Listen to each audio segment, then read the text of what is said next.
Football Night in America podcast. We're back for another week. And, we've been talking about a bunch of different things, and we got Jason Garrett on here again. We got a good connection. Devin, Jason, it just always flows. Jason, Devin. But we got the draft to talk about, right? Quarterbacks went everywhere. Jason played quarterback, evaluated the quarterback position, head coach, offensive coordinator, surrounded by these quarterbacks. So we thought it'd be interesting to jump into all quarterbacks excluding Caleb Williams. There's obviously a ton about Caleb Williams, but the start, Jayden Daniels, number 2 pick, all of the conversation was who's going to go number 2? Is it going to be Jayden Daniels? Is it going to be Drake Maye? Seemed like at the end, as we got closer to Thursday night for the draft, it was Jayden Daniels. And now he goes, new head coach in Quinn, new offensive coordinator in Cliff Kingsbury. How do you put a plan together for guys like this? He's dynamic. He can do a lot of different things that we saw in college. But how do you plan for this in the NFL for a guy like Jayden Daniels? It's a great question. You and I have talked. I was so impressed with Jayden Daniels when I watched the tape. And obviously he wins the Heisman Trophy. And I had seen highlights and was impressed by what I had seen. But when you dive into it, he was a much more mature player than I thought he was going to be. And it probably has a lot to do with the fact that he's played a lot of football. I think his biggest step over the last couple of years was the ability to use his legs maybe in a more timely manner and otherwise go through his progressions, read the defense. That triggers a progression. It says go 1, 2, 3. And you saw him go through those progressions, find checkdowns, go the right place with the ball in coverage. So I say that to say this, that I feel like he's pretty advanced. Well coached. Mike Denbrock, who's now the offensive coordinator at Notre Dame, had him the last couple of years at LSU, and really, I think helped him a lot in his development, understanding how to play the game at the next level. So you take the player with the number 2 pick. It's hard not to play him, particularly given the other guys on the roster. They signed Marcus Mariota, but I still think that they want to play Jayden Daniels. Marcus can be a placeholder if things aren't going well in training camp and in the preseason, but I think they want to get him out there as quickly as they can. The experience that we had with Dak Prescott in Dallas, his rookie year, Tony Romo had gotten hurt, and Dak came in as the 3rd quarterback. Kellen Moore gets hurt. He's the backup. Tony gets hurt. And now all of a sudden our 4th-round pick is our starting quarterback. And I thought Scott Linehan, our offensive coordinator, did a fantastic job growing and evolving over the course of the year. Oftentimes when you have a veteran quarterback, the guy you played with for years, you can put the whole thing on him right at the start. And, in minicamp, there's so much information they're getting. You're working all the different situations. And I thought Scott did a really good job pulling back, giving Dak stuff he was comfortable with, stuff he had done in college. And then we grew and we evolved over the course of the year. And that's not easy to do. It's not easy to evaluate it week by week and say, okay, he's ready for more. Let's maybe get a little more of this going. Remember, he did this in college. We haven't done that, but let's maybe do a little of that. And I thought Scott Linehan did a great job of that. And that's going to be important for Cliff Kingsbury to do the same kind of thing. Even though he's played a lot of ball and at the highest level, wins the Heisman Trophy, it's still a transition from college football to pro football at any position, particularly quarterback. So I think they'll play him, and I think how they evolve over the course of the year will be really critical for them. And I think Cliff and Dan will do a great job of that. Yeah, I think you hit it on the head. Bill Belichick on the Pat McAfee show that night, he said, all of these guys, they have to develop, they have to get better because they're going from college to the NFL. It's not like for certain guys, because you get drafted high, it just clicks. And I think one of the points that you made is Cliff Kingsbury. I think when we look back, and I think one of the hardest things for coaches in the NFL is no matter what success you have, people try to only remember the end when it wasn't going well and you got fired, and that's how they only try to remember you. But as you look back, he had a rookie, Kyler Murray, come in, and Kyler Murray finished that year 3,700 passing yards, 20 touchdowns, 12 interceptions, offensive rookie of the year. and you look at that, a dynamic guy who can run, playmaker, but a coach who understood I have a rookie quarterback. I need to make sure this offense tailors to his strengths, to where he's comfortable. And I think Cliff Kingsbury, you go back to 2019 with Kyler Murray, he's familiar with that. He understands the landscape of being in the NFL, but also being in college, where he had Patrick Mahomes and he had Johnny Manziel. He had all these different people and quarterbacks who had different personalities, different strengths, different weaknesses. So even though this is a new team, new head coach, new offensive coordinator, new owner, I think they have a guy like Cliff Kingsbury who's familiar with how to get this done and how to get Jayden Daniels to play at a high level. Not to mention, he's going to be throwing to Jahan Dotson. He's going to be throwing to scary Terry McLaurin. He's going to throw to Logan Thomas in the middle at tight end. It's not like this team is just depleted of talented receivers and weapons. They do have some weapons out there. So I think Jayden Daniels is going to have a chance to have a good rookie year. I think Washington is going to play in a division where the feeling is the Cowboys haven't done a ton. They're still going to be really good. Philadelphia seems like they always do a good job in the offseason. Free agency seems like they did another good job in the draft. And then also with the Giants. So they're still going to have to battle in that NFC East. But I think for Jayden Daniels, if I'm him, I feel pretty good. And I know there was doubts if he wanted to go to Washington at first, but he should feel pretty confident in the plan that they can have for him going forward.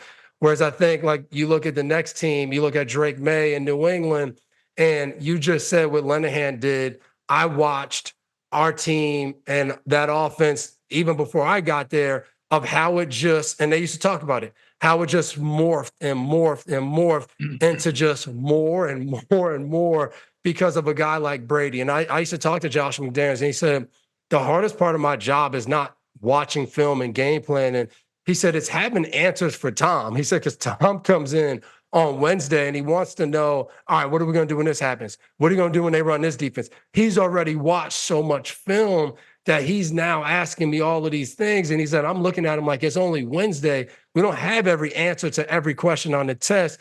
And then you get a rookie quarterback. And I watch Mac Jones have to be in that building sometimes till 10 p.m.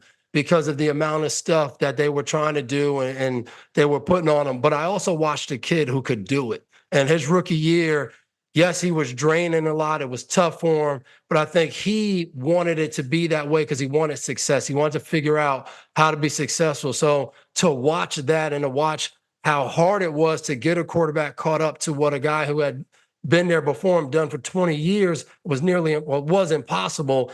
But to see him get better each and every week because of the work he was putting in, I think showed that. I think it's going to be interesting now for Drake Maye because he's going to New England in that same type of background that's chasing him. That's always going to be in the shadows.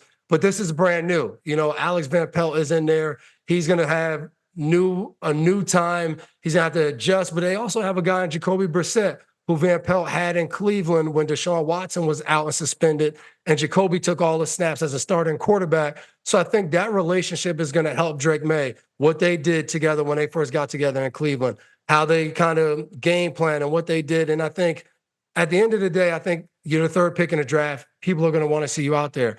But I think they could have a little bit of delay and say, hey, let's let Jacoby go out there. Let's figure some things out elsewhere in this offense too, not just at the quarterback.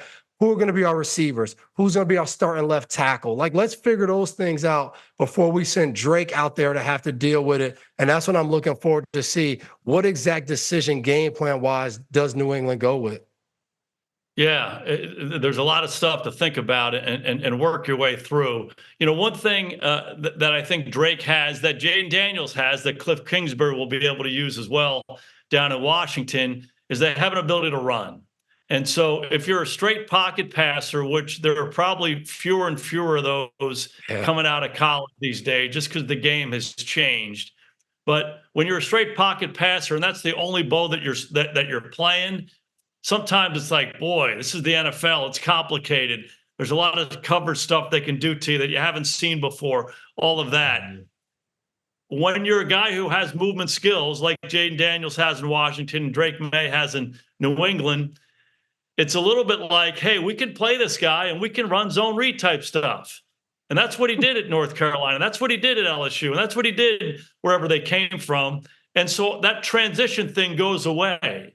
You know, oftentimes the guy coming out of college knows it better than the NFL guys, if you will. I can remember with Dak, his rookie year, we're putting some option play in from the gun. And, we were talking about the timing, and we had studied it as coaches, and he was going to do this, and this was the aiming point. And Dak kind of looked at us like, Coach, I've been doing this since 7th grade. I got this. And he kind of turned around and was teaching us how to do it. We're like, yeah, just do that. And so there's a little bit of that with these guys coming out. And I think Jayden and Drake both have that. And that can give them a chance to play earlier and have success. Now, do you want to keep them out of those heavy drop back situations, those third down situations where they're coming from everywhere and you have no idea what the coverage is because it looks like this and then it changes to this? You want to minimize those situations as much as you can, and you can do that with both of them because of their legs. Having said that, the fact that they have a guy like Jacoby Brissett and all the issues that you talked about with the offensive line, receiver issues, you want to be careful here. You want to make sure that we're not in such a hurry to get these guys out there on minute one that we lose them. We lose the best of them. And the best example, obviously, is Patrick Mahomes getting drafted high, and then he sits and he watches Alex Smith. That was a deliberate decision. We're not going to let you play this year, and you're going to watch this guy do it.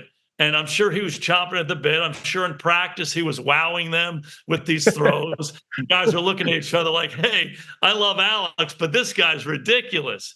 They were disciplined to that approach. Does every team need to take that approach? No, but there's a good lesson there. And so having some patience, taking a breath, making sure you have a capable guy like Brissett to do it until he's ready to go. I think that's a good approach. They're never going to be ready. You're never ready for that opportunity. It's always going to be a learning experience. There's going to be some risk. There's going to be some pain and suffering. That's part of the deal. And hopefully you've drafted a guy who has mental toughness to fight his way through that. But you don't want to overdo it. You want to set up a situation where you feel like you can have some success early, build on some confidence. So I think those are the questions they have to answer. How quickly is he picking it up? By all accounts, he's a really smart guy. He's a football junkie. That shouldn't be an issue. Is he ready to transition? He hasn't played as much football as Jayden Daniels has. So his transition might be a little slower. Maybe it's play Brissett. Maybe when you play Drake Maye early on, you use his legs a little bit more as he's growing and developing as a pocket passer. But taking a breath, taking the long view of it, I think is important. Yeah, and I think that's so true. You say they're never ready. That's like when you have a baby. You can practice, you could get a dog. You're never ready when that baby comes. But moving on to Atlanta is where everybody was on Twitter or X saying the draft has started now because Atlanta, they get their pick and everyone's thinking corner, outside pass rusher, and they draft Michael Penix Jr. And I'm not going to lie, when I saw it, I was like, Michael Penix Jr., like that's a lot invested in your quarterback room. And I thought the biggest thing was from a player standpoint. When you're on a team, and I'll never forget, I think that's why New England was so unique that they overcame so many different things. I'll never forget in 2014, we're sitting there in the second round and we draft Jimmy Garoppolo. And it was like, really? We drafted a quarterback in the second round? And as a player, you're not thinking about the next 5 years because honestly, you don't know if you're going to be there the next 5 years. All you see is what we have right now and what we could have the chance to do during the season. And then you see the mock drafts, what the experts are saying. So you're thinking, okay, this college kid must be pretty good. Let's get him. And that's what I worry about for Atlanta right now. The guys who are there who are like, hey, this is our year. We went and got Kirk Cousins. What was it, a month and a half ago or whatever? Like, this is what we're going to do. And we just add this guy or we just add that guy. Because some guys are really locked in on college football in the draft. And I think now you see Michael Penix Jr. and you're like, wait, we got the number 8 pick in the draft and you guys are thinking about the future. What about right now? How do we go win right now? What's the best way? What could we have given this team to go win? And I have no problem with the front office saying that this is a vision for the future and this is what they're trying to do. I think it's going to be up to Raheem Morris, which you probably can't find a better coach to handle this situation, maybe probably Mike Tomlin, of going in this locker room and making sure guys believe in what they're doing, guys aren't against it. I think that's what he's going to have to try to feel that out and make sure everybody's on the same page. Guys are always going to play hard. You're getting paid to play. You earn more money by playing hard and making plays. But I still think you want guys connected on the vision because that's how you ultimately win games. Yeah, no doubt. I think you analyzed it really well there. Let me say this before we get started. I really like Michael Penix.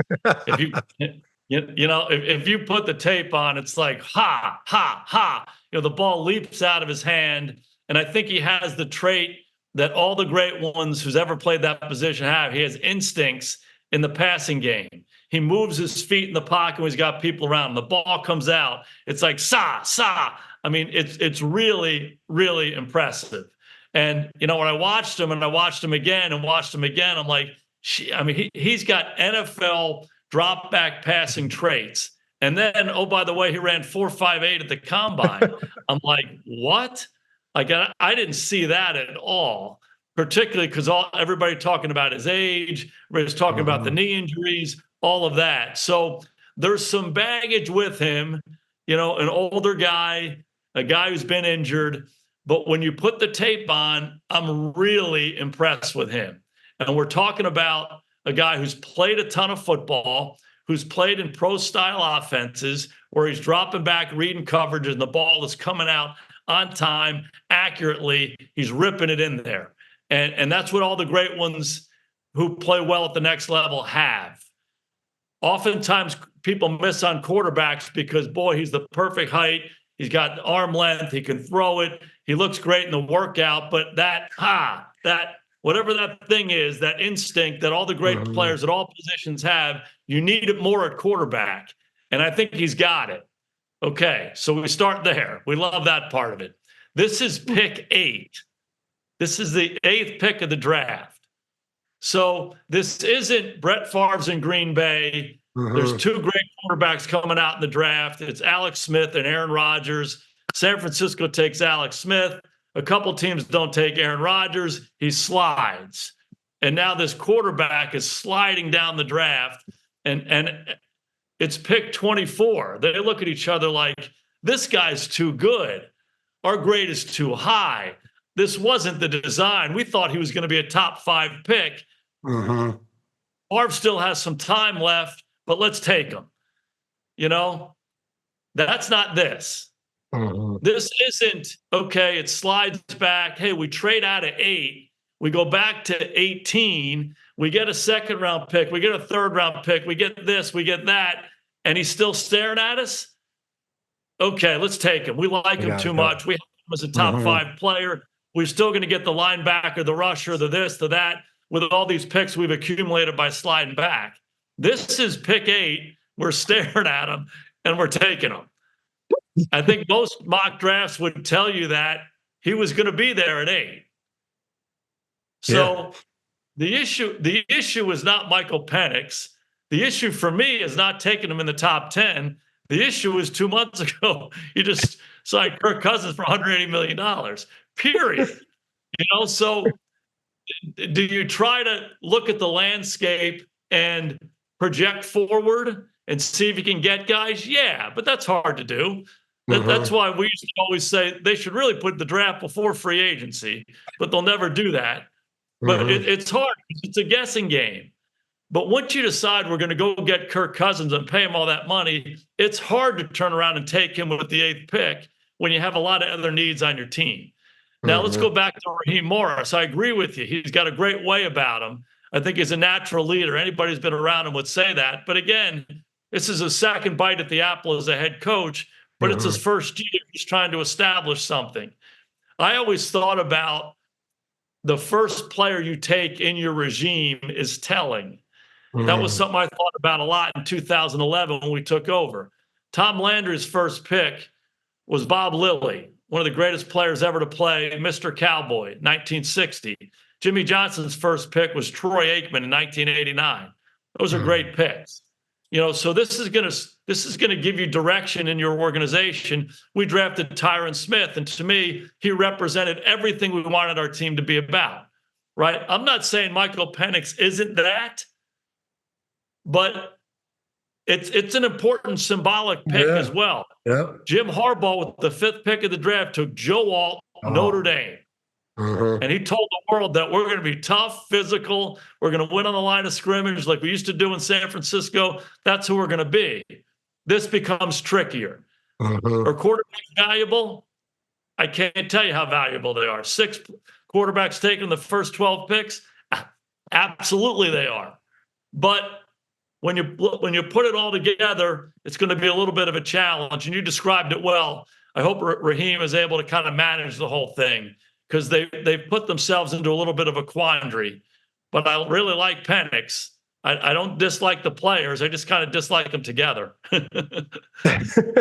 Agree. And I think that's what everybody, as you watch it, you're just like, how's this going to work? And I think the real interesting thing is, as Kirk Cousins comes back off the injury, as a player, and you see Michael Penix sitting there, and you just said it, the ball pops out of his hand. You're sitting there like, damn.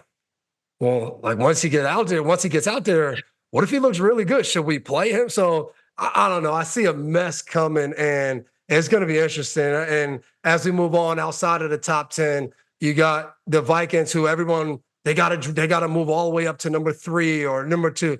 They move up one spot, and they go and they get their guy. They get J.J. McCarthy. And I think after the draft, a lot of people felt J.J. McCarthy might be in the best situation out of all the young quarterbacks, strictly because Kevin O'Connell last year, when Kirk Cousins got hurt, he put in a bunch of different quarterbacks in there, some veterans, some young guys, and he was still able to be in games. He was still able to go out there and have a productive offense. But now you get a guy that you believe in. You get J.J. McCarthy, and you still have Sam Darnold over there, a veteran that you brought in from San Francisco. But you put Kevin O'Connell's mentality, his game plan, and everything he brings to the table with Justin Jefferson, with Jordan Addison, with T.J. Hawkinson. It just feels like this Minnesota team has people in positions that they can be successful. They just need J.J. McCarthy to take another step to become a pro, but still kind of do some of the things he did well in college, handing the ball off to Aaron Jones, finding the right guy to throw the ball to. We're not going to ask you to drop back 45 times, 50 times, and go win us a game. We're going to let you build throughout. And I think that's why, even though I think Sam Darnold is a veteran who showed that he can play, and he had all of the tools. We talked about it last time you were on here, of when you go back and evaluate these guys, what tools did they have? What was the situation they were drafted into? It feels like Sam Darnold now over the last couple of years has been in better situations, and we've seen better football. So I think Kevin O'Connell will have to figure that out, how exactly they're going to have these two guys compete and what it looks like once they get to the regular season. But it just feels like the Vikings can stick to the plan they had last year, but just have a guy that they know is going to play, which will help them out a lot. Yeah, no doubt. And I think that Kevin O'Connell's strength is his ability to create a friendly environment for quarterbacks. Kirk Cousins is a really talented drop back passer. He could go into a game and he could throw the ball. He could drop back 35, 40 times in the game and throw it around to all these weapons. He was at his best when they were running it. They had a lot of the boot action game, the naked game going, and then mixing in the drop back throughout, attacking a lot of different ways. I think they're going to be a lot heavier with the movement game with J.J. McCarthy. I think it's a little bit like New England, though. I don't think they need to be crazy about, hey, this guy has to be the minute one starter. Sam Darnold's a capable player, and he'll benefit from that friendly environment as well. He's very good on the move.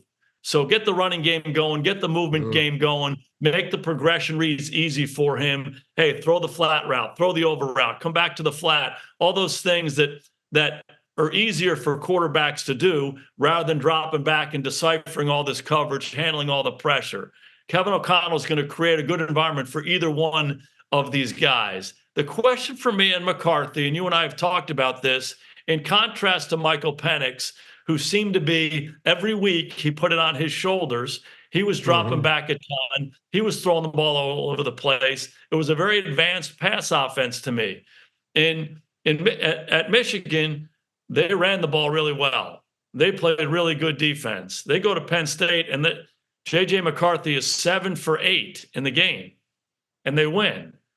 So he hasn't been the guy that's had to put it on his shoulders. Now, credit to him when he had big moments. In the semifinal game, in the final game, when he had to do something, he always seemed to respond. But it was far fewer times during a game that he had to do that.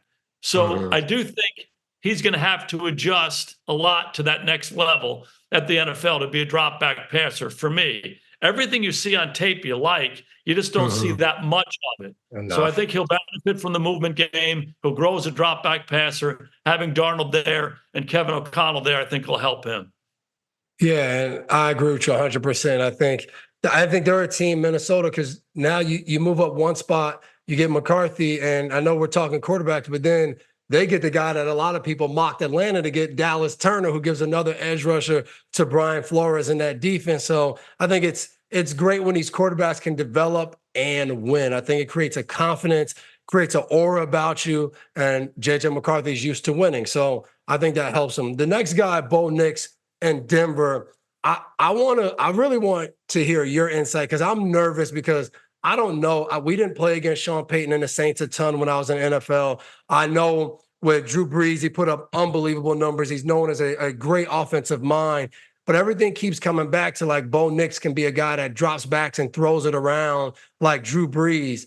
And I get nervous when I hear that because I'm like Drew Brees, like that's a lot to ask a young guy to do. And now he's following behind Russell Wilson, who is a Super Bowl champion, who's done great things in the league as well. And he wasn't good enough. So I'm sitting here like, man, like what do you think is going to be expectation and the plan for Bo Nix in Denver? Well, let's pull back a little bit on this. If you remember the start of Drew Brees' career, high second round pick, fantastic college player, but he had issues in San Diego, right? I mean, he was struggling. Eventually he gets hurt, but they had already drafted Phillip Rivers. Yep. And so he's in about year 4 when he goes to New Orleans. Now, everybody loved Drew Brees coming out. And everybody was very high on his potential as a quarterback in this league. But he struggled. It was not an easy situation. Sean was adamant, this is my kind of guy. I want this guy to be my quarterback there. I want surgeons. I want guys who are smart, in the ball, all that stuff. He proceeds to throw for 80,000 yards in the NFL. So he's an incredible player. So to suggest that anybody is going to be that, I think it's unfair to everybody involved. I played for Sean for 3 years and know him really well. He too does a fantastic job creating a quarterback-friendly environment. He's going to challenge you. He's going to push you as a drop-back passer. He's going to help you with movements and quicks and those kinds of things, but we're going to throw the ball down the field. We're going to attack the defense. You're going to read coverage. That's part of what he does. And so he doesn't want to dumb it down. He wants a guy who's capable of hanging in there with him mentally. Now, when you watch Bo Nix at Oregon, incredibly efficient, on time, accurate, moved the ball, read the coverage, saw him do a lot of things, ability to move in the pocket, saw him progress, get the ball out quickly. If I don't like my first one, I get all the way to my check down. There's evidence of that all over the tape. There's playmaking ability with his arm and with his feet, but there's also not a lot of mistakes. So he played at a high level. I can see why Sean really liked him. The biggest macro thing for me is 6 quarterbacks taken in the first 12. Unprecedented. Are these guys really an elite quarterback group? Is this Elway, Marino, Jim Kelly? Is this the 83 class? I don't know. I don't know if it's that. So to me, it's almost a little bit like with head coaches these days. It's easier to pick a guy who hasn't done it before and base your whole thing on, hey, he's got potential. We got hope, instead of having a guy who's got a track record. And so all these quarterbacks are getting chosen really high because this is the next guy. And I try to pull back and say, you and I have talked about this, put him in another draft. Put Bo Nix next to Sam Darnold on that draft that Sam came out. Where is he? Where do you put him? So Sean got the 6th of the 6 guys that everybody thought was going to go in the first round. Could he have slid back and still gotten him? Maybe. But I think he was like, hey, we need a quarterback. We need a face. This is the kind of guy that I want to work with. Is he going to throw for 80,000 yards? I think that's a hard thing to ask. But does he fit what Sean wants to do? I think he does. Yeah, I agree, which I think one of the things that you said that stuck out to me is you think about all of these coaches who get fired and a good amount of them get a second opportunity and what they're able to do with it. And it's always the owner, whoever's in charge of hiring, who overlooks and finally says, all right, this person did this well. Don't let me just look at the negative, the bad, the ending of it.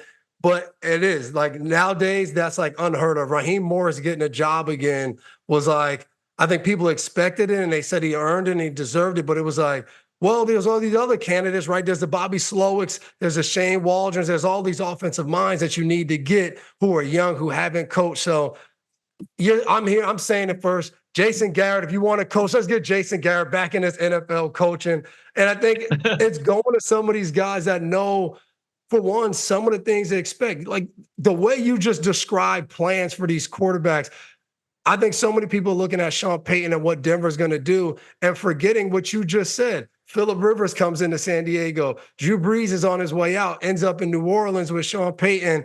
Success happens. There's a beautiful marriage, 80,000 yards, a ton of touchdowns, NFC championships, Super Bowl trophy, like all of these things. But it's like that experience and that knowledge is huge. And I just think if I would have been talking about that situation, I would have not gone that direction. That's why I said right away, Jason, I'm going to go to you on this one because I just didn't have much on it. And I think that's so critical, especially for these young quarterbacks, because they're going to need people who understand, whether it's you being there with Tony Romo and Dak Prescott, whether it's Cliff Kingsbury's time in Arizona as a head coach now, being an offensive coordinator with Jayden Daniels, or just Dan Quinn's time when he was in Atlanta and figuring that out. And I just think that experience can help these young quarterbacks a lot. Jason, I appreciate you coming on.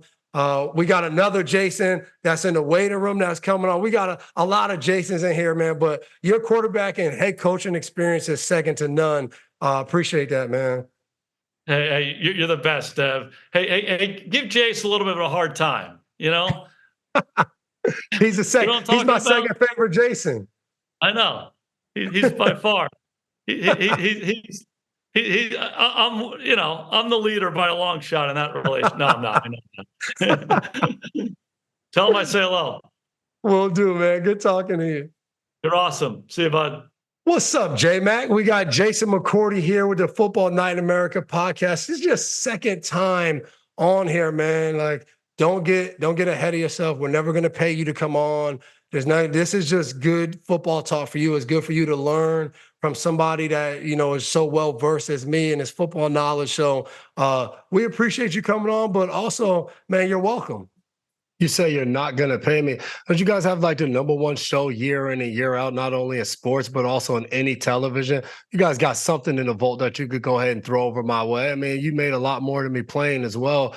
Even if you got to pay me out of your own personal account, you're only working Sundays during the season, 20-something Sundays. You can get some of that money.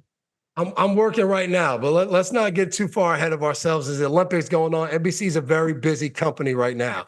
But let's go into some takeaways from the draft. Favorite first-round pick, favorite move out of first round. I'm going to go first. I hope we don't have some of the same answers. That would be really pretty cool. That would be pretty cool, though. But I'm going Dallas Turner and Minnesota. They get the quarterback. They get J.J. McCarthy. They have to trade up one spot. Then they trade up a few spots and they get Dallas Turner, edge rusher, powerful guy that can use speed to power, all those things. He plays on the edge, as Bill Belichick said draft night. What is the edge? Outside linebacker, defense end, what is he? We don't care, Bill. He's on the edge and he's disruptive. He can make plays. And he comes from that Alabama system. We just watched Will Anderson come out last year. Mm-hmm. I got a chance to play with Dante Hightower, with my days who played middle linebacker, inside linebacker, also used to play on the edge as well. So I just think he's a versatile piece, and he's another guy and another puzzle piece for Brian Flores, who they lost Danielle Hunter, to have and can put on the field that can be dynamic. And I love that Minnesota probably didn't think when they were originally drafting at 23 for their second first-round pick that Dallas Turner would be available. They're sitting there and they're like, he's available. And Kwasi was like, you know what? Let's go get him. And I love the clip they showed. He comes up to Kevin O'Connell. He goes, we moved up. We got Dallas Turner. And Kevin O'Connell's like, we did? I love that atmosphere. That's a GM and head coach who are united and together. What you got for one of your favorite picks? Well, I love the Vikings in the standpoint of, all right, they fell in love with J.J. McCarthy. They wanted him, and there were people that thought that they were going to have to move up into the top 5 and to get him, and they got that 23rd, that second pick from Houston is, all right, they have the ante to go up. Instead, they walk away with 2 players in that first round. I'm looking at a team because what I love, not only with the draft, I love some controversy to be around the pick. And that doesn't mean red flags or anything of that nature. I love when a pick is made that everybody's not only talking about the kid that was drafted, but the scenario that surrounds it. That's why I'm going with the defending Super Bowl champion, Kansas City Chiefs, getting Mr. Worthy out of Texas, the fastest player in NFL combine history. He is paired with Patrick Mahomes. And I don't know if you're a receiver, you're coming into the NFL, you're going through the draft. If Patrick Mahomes and a Kansas City Chiefs draft you, could there be a better scenario? They lose Tyreek Hill. They're not getting the ball downfield as much. They go out and get Hollywood Brown, fast guy, and now Xavier Worthy, fast guy. And then you talk about, all right, what's the controversy? What's the conversation around the draft pick? Is it that Worthy's a little bit of a smaller frame? Can he get off preps? All of those different things. No, we love him. Fantastic player, good wide receiver. He's going to have to work on some things. He's going to be a rookie. The Buffalo Bills are the ones that made the trade with the Kansas City Chiefs at 28 for them to go up and get the receiver. So everybody started to get mad at the Buffalo Bills. But Brandon, being a GM, he's just trying to run his team the way he sees fit. But with all of that being said, the Kansas City Chiefs, they add another weapon for Mahomes to do his thing with. And, oh, yeah, Travis Kelce, he's just going to get more money. He's going to keep playing football at a very high level for the Chiefs. So you talk about first round. I walked away Thursday night. I'm like, how the hell did the Chiefs get Xavier Worthy? Like, there's no way they were supposed to do that. And Andy Reid and Brett Veach, they did it. And don't worry, later on, we're going to hit that whole Buffalo. Matter of fact, Buffalo should never trade with Kansas City. Let's just put it right there. Brandon Beam, you got to do what's best for your team. He's getting his team together, but there's certain teams you just can't trade with. Tell Kansas City, hey, we're looking to call somebody else. Bang, just like that. I remember the first time like the Jets and the Patriots did a trade, and it was like the first time in years because the way Bill left the Jets. No, like if New England called the Jets, it was like, nah, Woody Johnson, no, I don't want to see that at all. So I think for right now, I know there's no true hostility other than the fact that you keep beating us and not letting us, we're not getting to the Super Bowl because of you. I'm not, no, because the worst thing that could happen for all Buffalo fans. Now, remember, this is a franchise and a fan base who lost 4 straight times with a chance to win a Super Bowl. Can you imagine if Worthy ends up becoming like Tyreek Hill in Kansas City? The pain those Bills fans would go through, like that would be brutal. If he makes a game-winning touchdown. But what if Keon Coleman balls and the picks that they got to let Kansas City move up ends up being a generational talent for the Buffalo Bills and taking them to the Super Bowl? You got to think about this. You might have had a dream job. It was to play in the NFL. What if at some point it was your ex-girlfriend's father who was the general manager and you knew that he liked you a lot as a prospect, but he wanted to have a conversation with you? You needed to get his phone number and you hate your ex-girlfriend. Are you not going to call her to get that phone number, to get that conversation, to possibly get drafted and fulfill your dreams? Of course you're going to do it. For the Buffalo Bills, they felt like it was the best situation for their franchise. So you do it. Who the heck cares what team is on the other end? They don't know what kind of prospect whoever they're going to draft is going to become. They're doing what's best for them. Run your own race. But hey, remember that statement. Run your own race. It'll take you a lot of places in life. I agree. I love what you did there. Now, remember, if I'm wrong, Buffalo Bills will have this whole thing I'm saying. It'll be in the background over video of all the negative things. And the second part of that, the ex-girlfriend would be really mad if her dad hired me. So that would be their problem. I wouldn't be mad because I'm living out my dream. Kansas City's not mad right now. They living out their dream. Favorite pick in the other rounds 2 through 7.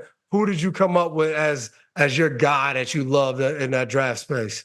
I think you'll probably have this one too, but I'm gonna give you two guys. I'm staying in the wide receiver area. I'm going with the Indianapolis Colts. They get A.D. Mitchell. I'm staying with the Texas guys as well. He ends up falling to the second round, pick 52. And this is a guy that you look at him in college and you're watching a game against Alabama where they had Terrion Arnold, Kool-Aid McKinstry, two cornerbacks that went towards the top of the draft. And he had such a good game against those guys. You look at what he was able to do in college. And then after the draft, you see things come out where just like, well, his visits didn't go well. Teams didn't like his demeanor and different things of that nature. Exactly. Who knows what it means? But then Chris Ballard, his general manager now with the Colts, came out and said total BS. They love this kid. He used a lot more colorful language than I'm going to use because I respect the Football Night in America podcast. I would never do that on here. Other shows I might, but I'm not going to do that to you guys. So I look at that pick and I absolutely love it. Who did you have before? I'm going to come back for a later round guy after you go. So I went in the 4th round. I went back to a team that fell a little bit short because of Kansas City. That's why Baltimore, you didn't see Baltimore trading with Kansas City. They want no part of that. I went Tez Walker. And I think it was because I love Nate Wiggins. And I said it on Chris Sims' podcast. Nate Wiggins was a corner at Clemson that I thought phenomenal, man-to-man, get in your face, great player. And Tez Walker had a pretty good game against him. And Wiggins matched him and Walker finished with 2 touchdowns. I just thought he was a dynamic player because of eligibility and different things like that with the NCAA. He wasn't able to play the full season, but he still finished, I think it was like 600 yards, ran fast at the combine. So I think this is a guy that's another weapon for Baltimore. Last year when Mark Andrews went out, they still had Odell Beckham, they still have Flowers, but I think with Flowers in there was just like, wow. When you watch him, it's like, wow, he's moving at a different speed. He's quick. He's fast. I think Baltimore could use another guy like that. I think Bateman being in there 100%, I think he's another good player. But I think Tez Walker could bring another just dynamic receiver to this Lamar Jackson-led offense. I really love that they got a guy of that quality in the 4th round.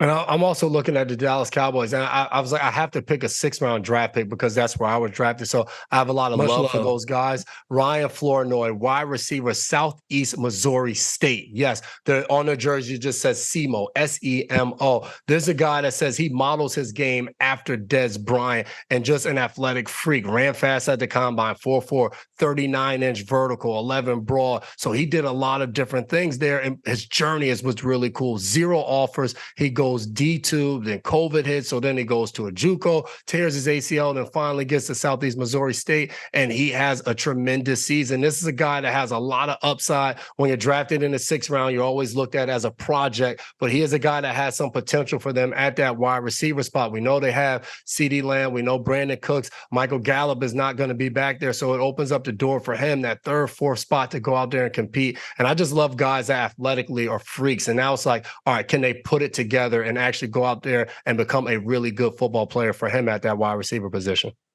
Dallas, call up J-Mac. He's got some motivation for the 6th round pick. Moving on to another takeaway. The draft ends and everybody's like, this team helped themselves the most. They did this. I went with a team that wasn't much talked about them during the draft. I thought the Houston Texans, I still think what they were able to do, I think the Houston Texans went out last year and they did really well in the draft, which is hard to do, right? You get these picks, these draft grades come in, and everybody's like, oh, this is like, I saw one draft thing that said when, Patrick Mahomes came out, his draft grade going to Kansas City was a C. Josh Rosen going to Arizona was an A. And it was just like, okay. So for Houston, they got an A because we got to watch a full year, and it was an A. Tank Dell, phenomenal player for him. CJ Stroud, offensive player of the year, rookie of the year. Will Anderson, defensive rookie of the year. Like, these players went out and dominated. So Houston said, you know what? Whether we get some good draft picks that can come in and have the same or similar impact, that is yet to be seen. But you know what we can do? We can put some veterans around this group. We can bring some guys in that will help us build a better football team to not just make it to the division round, but to go win it. So what do? Danielle Hunter, They went and got Autry from Tennessee. They went and got Azeez Al-Shahir, another linebacker, speed guy, Jeff Okudah. They went and got Derek Barnett, Mario Edwards, and then Stephon Diggs. Like all of these veteran players, not only can they have an impact on the field, they can start to help mold these young guys. And I think people don't always realize veterans take pride in coming in and seeing a young, talented player and saying, hey, let me give you two things. Let me give you one thing that'll help you because somebody else gave me that one thing. I want to pass it on. And I think Houston has set themselves up to have a better year this year than last year. Yeah, especially coming off that year before. And you just said it, when you do what they did in the first round, and you go CJ Stroud, Will Anderson, and those guys win rookies of the year on their respective side of the ball. Like you can't write it up better for Nick Caserio and D'Amico Ryans. I'm looking at the Pittsburgh Steelers, and it starts for any franchise at the quarterback position. The only reason you're talking about Houston is because CJ Stroud hit. For the Steelers last year, we obviously know Kenny Pickett, it didn't work out. They drafted him 20th. They gave him 2 seasons. And when he ended his rookie year, you saw the potential, didn't work out. We saw a little bit of Mr. Trubisky, a little bit of Mason Rudolph last year. You said, you know what? Get rid of the whole room. Let's just start over. Let's hit the reset button. They go out, they sign Russell Wilson, they get Justin Fields. So you get your quarterback position set from before the draft even starts. And for them, whether it is Russell Wilson, whether it is Justin Fields, they feel like they're going to be in a better spot.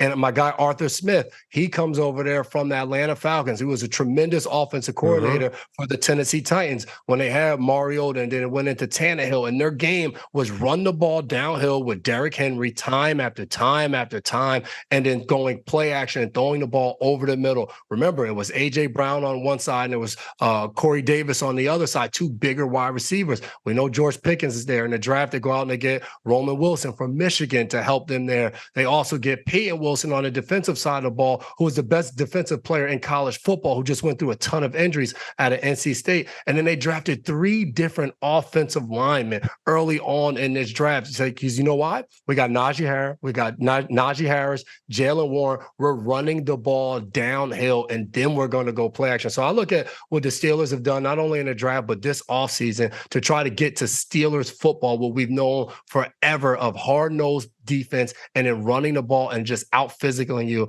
And in that division with Cincinnati and with Baltimore and Cleveland coming along, if Deshaun Watson can get back to that old Deshaun Watson, it's going to be a lot of fun to watch. You know, I'm laughing because I'm looking at our rundown and we got next thoughts on the Penix succession plan. As soon as I read Succession, I instantly started thinking of the show, The Succession on HBO, and the succession plan to follow up Logan, who ran the whole company. It was a mess. It was a lot going on. Which kid is going to take over? Is it going to be Kendall? Is it going to be Shiv? Is it going to be Rome? Like, who's going to take over? And no one knew. Were you a Shiv person, Kendall, or was you Rome? Who was you root for? I was definitely team Shiv. I was a Shiv fan. She was a little manipulative. She used people the way she was trying to get to the top, and she was the dark horse. I could appreciate that. You look like a Kendall guy. No, I probably would have rolled with Rome. I want high upside. Who knows what Rome is capable of? The high risk, high reward. Yes, it might be below the basement, but if this thing hits, oh my goodness, we can't even see how far in the future that he's going to take us. So I would have rolled with my guy Romulus. And I feel like a little bit of this succession plan is just everywhere right now. And I just was talking to Jason Garrett about it. And I think he did it the right way. The thing to start off with is Michael Penix is a stud. I think everyone said it. I think what made this pick surprising is a lot of people felt Michael Penix Jr. was probably the most ready to come out and play right away in the NFL. He's a little older. Everyone kept raving about his arm. He had the confidence to go and throw at the combine. Then he said at Pro Day, I'm going to now show you guys that I am an athlete, and then runs a 4.48. So he shows he's mobile and he can run even though he doesn't have to. So you had all of these things that people loved and was ready to see this year. And now you're like, well, you know, it'll be great for us if he doesn't play for 4 years. And it's like, what? You gave Kirk Cousins all this money. And so the succession plan of when Michael Penix has to play, I think you still like it. I think Michael Penix is going to be a really good quarterback in the NFL. It's just when, at what time, like that to me is what makes the succession plan very confusing and makes it a battle because you don't know when Kirk Cousins' time is going to be up. And that sometimes, to me, can ruin a locker room. No doubt about it. And I said this on Good Morning Football. For Kirk Cousins, you're looking at it as if you look at a marriage, a husband and a wife, and a husband, he's out, he's hanging with his boys or having a good time. And he calls up his wife and she's thinking, all right, they're having a good time. He'll be home at a decent hour. And he's like, no, honey, I'm going to actually be home early, but I want you to meet this woman that I found, and I'm just going to bring her home, and she's going to live with us, and she's just going to make our life a whole lot better. Because, honey, if something happens to you, I want to have her here, right here by our side. I look at this and I don't see the positives in it. And I think I saw Chris Sims said this as well. He was like, now think about it. Kirk Cousins is coming off an Achilles injury. So when Michael Penix first gets there, there's a possibility, depending upon when Kirk Cousins is going to be healthy, to be out there doing reps throughout OTAs, possibly into training camp, where Penix is going to be getting reps with the number one team. If Michael Penix Jr. goes out there and he balls and he impresses you, then what kind of conversations do you have? All right, you know what? Just sit him down. We're happy he impressed us. Let's put Kirk in there. Now, Kirk is coming off his Achilles. Where's he at? If he's trying to scramble, if he's not all the way there, it lends to so much. To your point, you look at chemistry within a quarterback room, within an offense, of who's the guy that you're going to. That's where it starts to kind of shift, and you're just like, man, how is this thing all going to play itself out? And I look at the Falcons, they're looking at it as, all right, we lost Matt Ryan. We brought in Marcus Mariota. We drafted Desmond Ridder. Then a year later, we signed Taylor Heineke. For the past 2 years, my guy Peter Schrager calls it quarterback purgatory. They've been in and they don't know which way to go. So now they're avoiding that. But also, I remember being on teams where just like the offseason would tell you, like, are we actually trying to win the Super Bowl? Or are we trying to just survive or be good right now? Yeah. And maybe I looked at it as the only way I could try to spin it and say, you know what? Maybe they're looking at it as we were fired up to get Kirk Cousins because we feel like Kirk Cousins can take us from being out of the playoffs and irrelevant to a certain standpoint to now we're relevant, we're rolling on offense, and we're a team that's going to get into the playoffs, a wild card, a divisional game. But we feel like maybe he's capped off at that point. And when we looked at Michael Penix Jr., we felt like he could be our quarterback that we can see passing the confetti test that Daniel Jeremiah likes to talk about, where you close your eyes and the confetti's falling and you're hoisting a Lombardi. That's the only thing I can think of that's the reason why they did it. Yeah, and I feel like now it's made Raheem Morris's job even harder. I think he's ready for it. I think that's where he thrives, right? The leadership, being in front of the guys. You can see that even from the clips they showed of him in that team meeting. But he has to make sure everybody's on the same page. Everybody's going to, and when I say that, it doesn't mean guys aren't going to play hard, and guys are going to play hard. They're going to do all of those things. But you want guys to play hard for the Falcons so that Falcons go win, not just so that they can play hard for their next team to get their next check. And like that is an element of this is a professional setting. This is a business. Yeah. You have to go and earn your right to get another check or earn your right to continue to make the contract that you're on. But you want guys to buy into what you can be as a team. And I think they have the right guy. I just wish they didn't put him in a position that he has to reach deep into his tool bag right away to be like, all right, I got to pull this one out. I got to pull that. He's got to go reach and pull out different things that he's learned along the way right away in year one. After a month and a half ago, it was like, hey, if there was a better quarterback here, I probably wouldn't be here. They get Kirk Cousins. You like, Raheem, I see what you did there. Yeah. Then you get Michael Penix Jr., and it was like, you know, 2 McCourtys are better than one, but sometimes 2 quarterbacks aren't always better than just having one. That's the thing about it. You ain't lying, man. You ain't lying. He'll figure it out. Yeah, exactly. What do you think the story will be of this draft in 3 years? It's the quarterbacks. I mean, you had 6 quarterbacks going the first 12 picks. It's definitely going to be the quarterbacks because as exciting, what I love about it is everybody got their guy of all the 6 quarterbacks. Like whether we heard Sean Payton talking about Bo Nix and they were like at 12, like we knew going in that we wanted Bo Nix, whether it was even the Vikings trading up to get JJ McCarthy, but then you hear rumors that they wanted to get up to 3 because they love Drake Maye. No. We all got our guy. And realistically, of those 6 quarterbacks in the first round, all of them aren't going to hit. All of them aren't going to sign second contracts with their respective franchises. So I think as we look back for years, it's going to be comparing, whether it's Caleb Williams, Jayden Daniels, Drake Maye, Michael Penix Jr., Bo Nix. You're going to be talking about J.J. McCarthy, all of these guys, and comparing them to each other. Who was the first one to win a playoff game? Did one of them win Rookie of the Year? Who was the first one to get to a Lombardi? All of those different things, we're just going to have the measuring stick out and continue to compare them to one another. Yeah, I agree with you. And I think that's the thing we talk about in 3 years. So I'll go, the thing we talk about at the end of this next year coming up will be the Buffalo Bills and Kansas City trade for Worthy. That will be what we talk about at the end of this year. The impact of it, does it propel Kansas City into another Super Bowl run? Does Buffalo and Kansas City meet again in the playoffs? I think that will be a big story this year, just that pick. Let's move on to a little bit to a speed round. We're not speed round. With this speed round, we're going to do word association. So I'm going to think of something, throw a word out there, and then we're going to try to figure out exactly what angle we want to go away with this. So here we go. I have no idea how to play. I'll just follow your lead. No, so it won't always be one word. It could be like one phrase type of thing, like 14 offensive players. What the hell are we doing, NFL? Let's get more defensive guys in the draft. We got to wait all the way till pick 15 to get Latu drafted to the Colts. And Chris Ballard's laughing like we got the best freaking pass rusher in the draft. We got to get somebody to stop these guys on offense.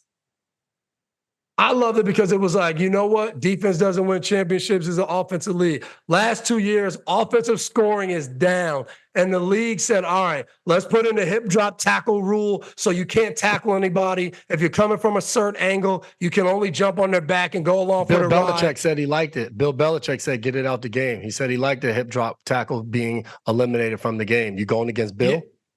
Dig deeper in that. Ramondre Stevenson got hurt last year with a hip drop tackle. It directly impacted him. He wants it gone. But his players on defense last year, they like the hip drop tackle. They want to just go tackle. So they put that in. Then the draft comes up and 14 players all on offense. The league wants more points. They want more points. They want more viewers. They want action. They want points. Defense will still be a big part. They'll dominate. And the defensive guys will learn how to tackle because their pockets will get hit immensely if they keep doing that hip drop tackle. You love that too. You want the viewers too, man. We get that playoff game on Peacock. Everybody signing up. Go tune in. Get all the points on the board, baby. I'm all for it, but I'm in the pregame, so come a little early to watch us too. We talk some good stuff. We already talked about this, so we'll skip that one. But this is the one I really wanted to hit. David Tepper, local bar. Just go have a brew. I love this. Just go have a brew and call it a day. That's my word association. Limited conversation, have a brew, tip the hat, give a nice tip, and then just walk out and go about your business. That's what the local bar is for. Anything beyond that, just leave it alone. Just leave it alone. Nah, David Tepper, what do they say now? Stood on business. If you have a local bar, if you have a local store, be careful what you put in the window. Be careful what signs you put on, because you never know when the person that you think is like living high on that mountaintop when you can't get to their house because they might just walk into your store. And when they walk in, you better protect your hat. David Tepper walked in. He took off the man's hat. He said, I need to see your eyes, young man. I need to see it. No hats inside. I mean, the energy, standoffish, kind of. But David Tepper, we can't do that. We can't pull up to people's bars. We can't have that kind of energy. Like we just can't. You're the owner of the Carolina Panthers. Like we just can't. If you haven't seen this, just Google it. Walks into the shop and just starts talking. And there's no like the audio. You can hear a little bit, but you can't hear what they're saying. And the woman behind the cash register is kind of like. It seems like she's like, hey. I don't even watch football. I'm not a Panthers fan. I'm not into all of this. So just very interesting whole thing. Keep pounding, baby. Keep pounding. And of course, our last word association, always James Kaminsky puts our thing together, and he's a Jets guy. So we got some Robert Saleh on there. Robert Saleh, this is the text he has right here. No matter what, This might be the new thing. This might be the new thing for the Jets. All gas, no brakes. Throw it out. It's gone. No matter what, let's go. No matter what, let's go. I love that. And because that young man is going to break tackles and he's going to get people out of his way. And you know what? Kaminsky's a Jets fan. I love that. Jets fans, they need some positivity right now. Everything was supposed to be all roses last year. I was in love with Hard Knocks. I was all in. People said all this stuff about Aaron Rodgers. He's going to be able to get along with his teammates. Him and Sauce, they got a handshake going on. He's laughing with guys in the meeting room. He's bringing Zach Wilson up under his wing. Zach Wilson, I feel bad for him because Aaron Rodgers is supposed to play. Zach's supposed to chill. He might still be a New York Jet and not a Denver Bronco. That's another story right now. But for the New York Jets, I'm here for this. Word association, no matter what, the Jets are going to win this year. That's the no matter what. Leave it at that. I just love the Jets went and got offense this year in the draft. Go get some offensive players. No more defensive linemen. You got plenty pass rushers. Even losing Bryce Huff, you still somehow come back with Hassan Reddick. So you're ready to go. You can get after the passer. Get more people that A-Rod can throw the ball to. Get more people that can protect A-Rod. Let's just do it a thing. And I agree with you. Living in New Jersey, these Jets fans are ready to go. They only got 4 plays of watching Aaron Rodgers last year. Yeah. They are ready to see Aaron Rodgers go out there and sling the ball around and be the A-Rod we all know he can be. And all my Patriots fans hate that I say it, but I did. I fell in love with Aaron Rodgers last year on Hard Knocks. I thought he was incredible. I thought he was a leader. I thought he brought guys along. He had the arm around Big Mekhi Becton. He was challenging guys. Like, yeah. I thought it was everything you needed to be and being that star older quarterback that those guys, even when Aaron Rodgers is done in the next 5 years or whatever he's done, they're going to look back and say, man, those years with Aaron Rodgers helped shape my career. So I think that was phenomenal. Yeah, you gave him, you gave him 5 yards. And hey, Malachi Corley, the Yak King, when he gets out there, let your Patriot buddies know he's trying to run around you, over you, through you, all of those adjectives that you want to put in front of it. So just let him know. Yak King is the nickname. That's a heck of a nickname. A lot of these players came in with different things in New England. We had a young man come in, gets drafted, and he says, I'm gonna be like Jesus. I'm gonna be like Jesus. He says, I am going to bring people in wheelchairs out and standing on their feet. And I text, you know me, Matthew Slater is my guy. I had to text Slate. I said, yo, you guys got the second coming of Jesus in your locker room.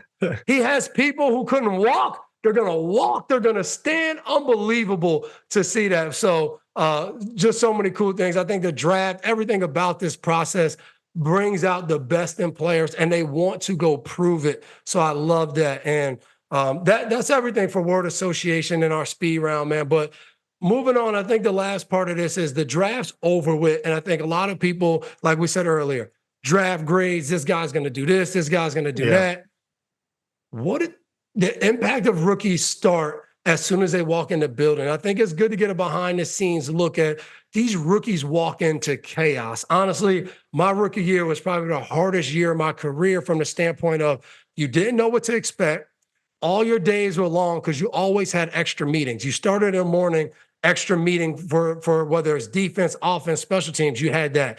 Then you had all your regular meetings. Then you had a player program meeting, whether it be on financial literacy, whether it be on domestic violence, like all the other things that the other guys have gone through, you kind of get blitzed with. So you're always doing something. In New England, the rookies worked out and lifted separate from the rest of the group. So you had to come in and, you know, some of the rookies, once I was not a rookie anymore, they used to come in earlier and lift at like 6:30.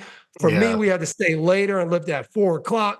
So it was just like your days were all just so long, you didn't know. So I think that is something that these young rookies have to learn. It's great. Draft day is great. They're going to do some media. They'll probably get some endorsements, some of these top guys. You'll get to do that. And then there's going to have a standpoint where you walk in that building and it's going to be time to work. There's going to be men that are in their 30s, married, children. They're going to be looking at you like, hey, we brought you in here to have an impact. We need you to get to that point sooner rather than later. And these guys have to be ready to go, be in shape, do all of those things going in because you're going to have a lot coming at you as soon as you step foot. You're not a freshman anymore. I remember Bill Belichick told us that. He said, rookies, you're not a freshman anymore. There's no 4-year scholarship. I don't care where we drafted you. If you don't work and you don't work out for us and we don't think you're improving and getting better, we will fire you. That is what this business is about. This league is you do it or you get fired. So I think these young rookies, they have to learn that and they have to attack it just like they've attacked everything to get them to this point. Yeah, and you haven't even mentioned the fact that most of them are in a brand new city. You're trying to find an apartment. You're doing all of those things off the field, dealing with family. Your local newspaper is going to post your whole contract. Somebody back home is going to think you got millions of dollars in your bank account instantly, and it does not work like that. All you got is that signing bonus, depending upon where you got drafted. That signing bonus ain't helping you do anything right away. So it's the work that has to go in beyond it. And what I love not only about draft day is you see the calls and the GMs and head coaches like, man, we're so excited. We've already envisioned how you're going to help us right away.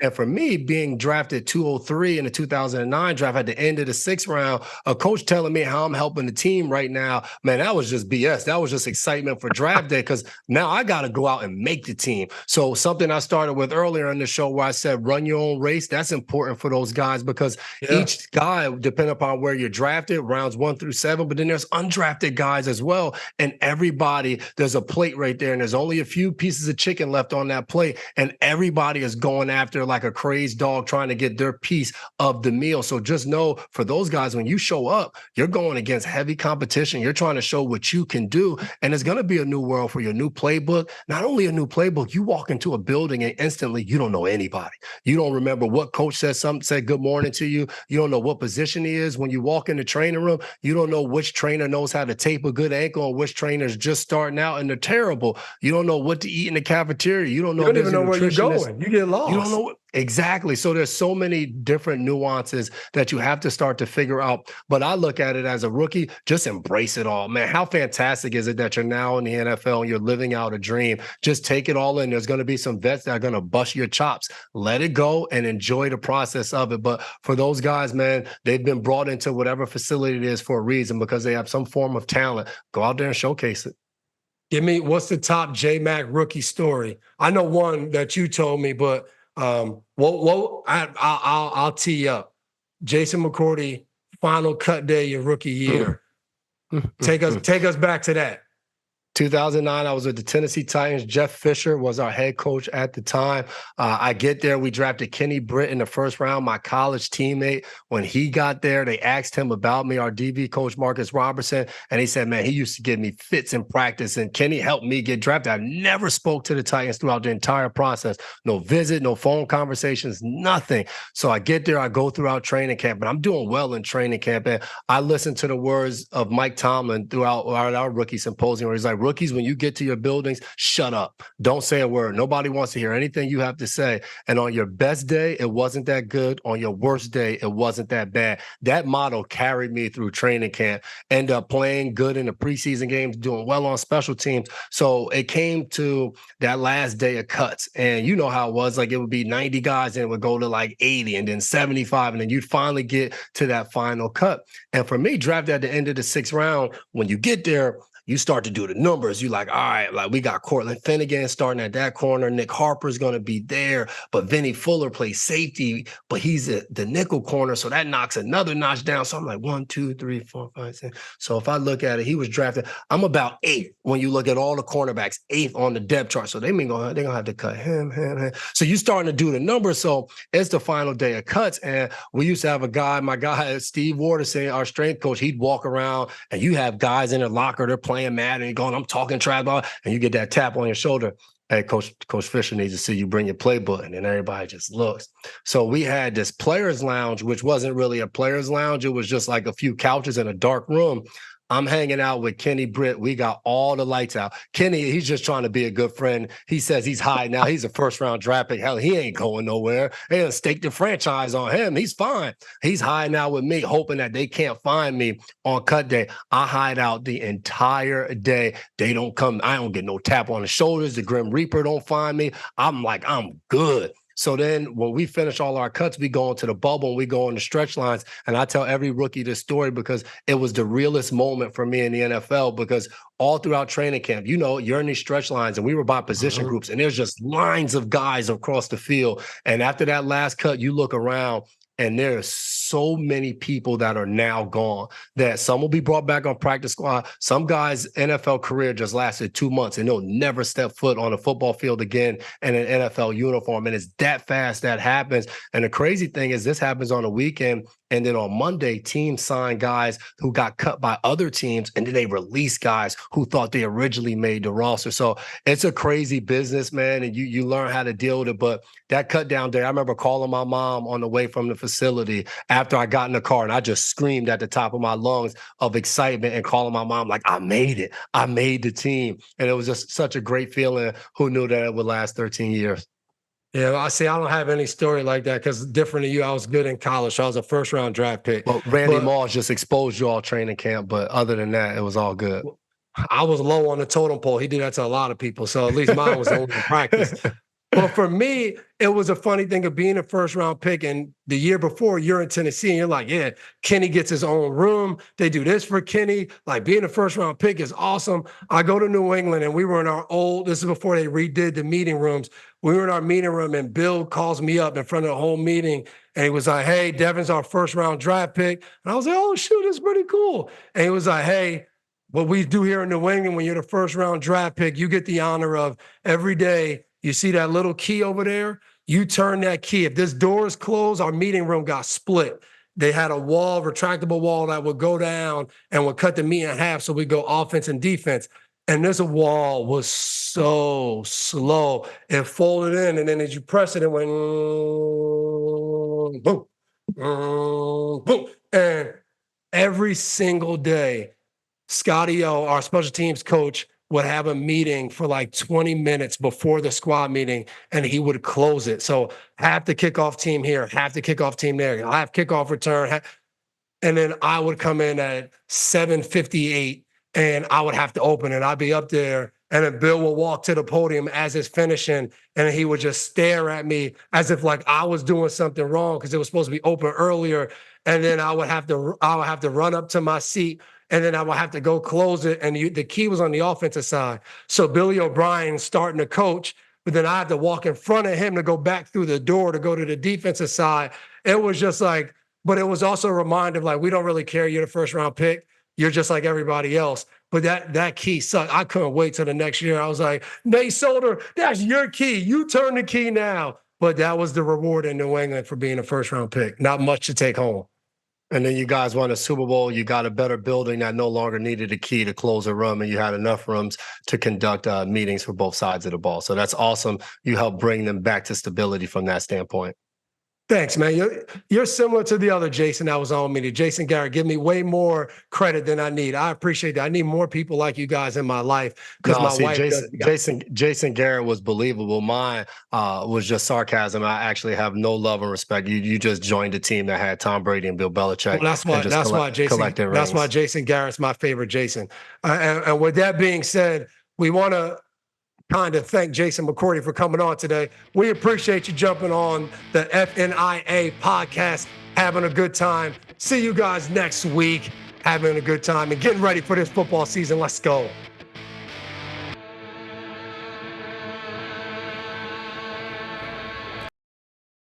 Hi, I'm Mike Tirico, and thanks for watching. Make sure to hit subscribe for the latest news and highlights from NBC Sports.